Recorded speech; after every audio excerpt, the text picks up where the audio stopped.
What's up, everybody? It's the Digital World Podcast.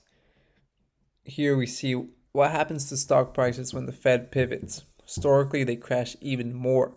Over the last six major recessions, stocks crashed an average of 28% after the Fed did the first rate cut, taking another 14 months to get to the quote unquote bottom.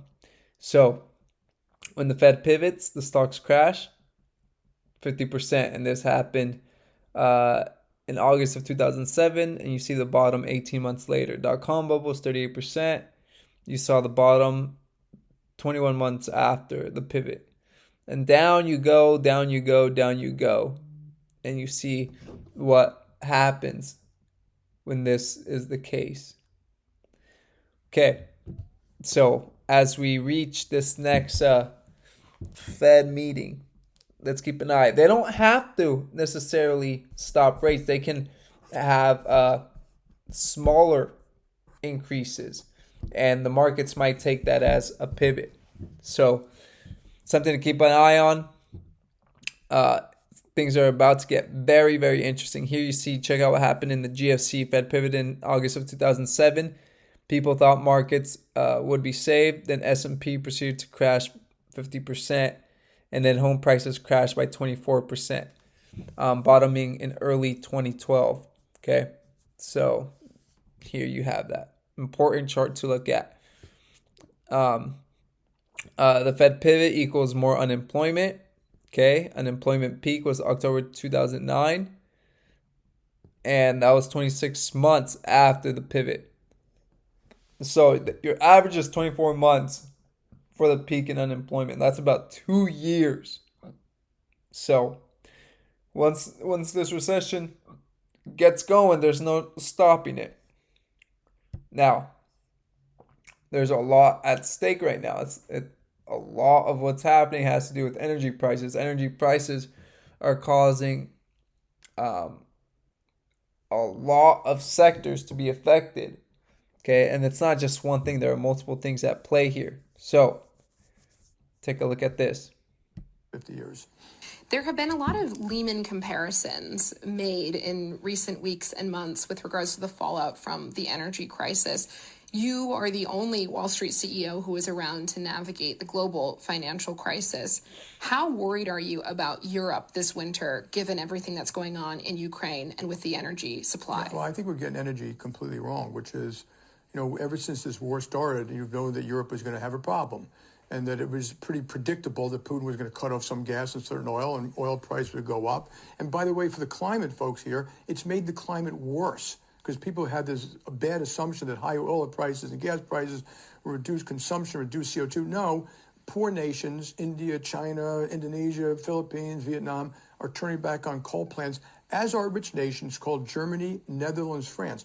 We have it completely backwards. And in my view, America should have been pumping more oil and gas, and it should have been supported. We're trying to have our cake and eat it too a little bit. And so you have the problem this winter, which it sounds like they've got enough supply to get through this winter. But we have a longer term problem now, which is the world is not producing enough oil and gas to reduce coal, make the transition, create security for people. So I would put it in a critical category. And this should be treated almost as a matter of war at this point, not as nothing short of that. So, people don't be surprised. Like, I was not surprised at Nord Stream 1 being blown up. I wouldn't be surprised if it's another pipeline or a tanker in the wrong place. And people need to be prepared at this one. And obviously, America needs to play a real leadership role. America is the swing producer, not Saudi Arabia. And we should have gotten that right starting in March. It's almost too late to get it right because obviously these are longer term investments. Speaking of getting it right with regards to Saudi Arabia, President Biden was heavily criticized for his efforts in the Middle East, OPEC going ahead with their production cuts despite President Biden pushing against that. How would you say the Biden... So there you go. He's telling you. He wouldn't be surprised if he sees another pipeline having what, or something happening here. You need to be prepared. It's going to get worse before it gets better. We can't live in the fantasy world, right? And if you're on this channel, you understand that.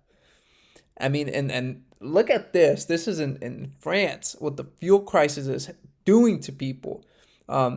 People are losing their cool. It says cars in some districts are now limited to fill 8 gallons, and some trucks are 32 gallons. Take a listen or watch.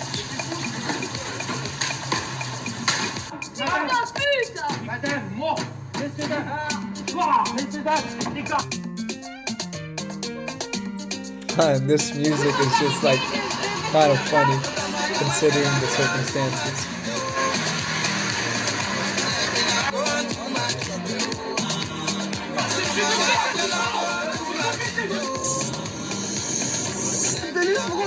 I'm gonna turn off because I don't know if there will be a copyright. But people are literally taking gas.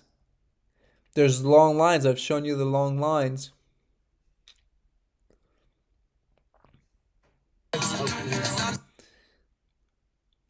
And police are checking people's tanks too. Look at those long lines. Folks, just imagine this happening here. Oh boy, people would be very, very upset. And right now, they're just gonna keep extracting from the Strategic Petroleum Reserve. What happens when there's none left? You're about to see gas skyrocket to double digits. You heard it here. Just wait. All right. Thank you for watching. Like and subscribe to the channel. It's the Digital World Podcast, and I'll see you the next episode.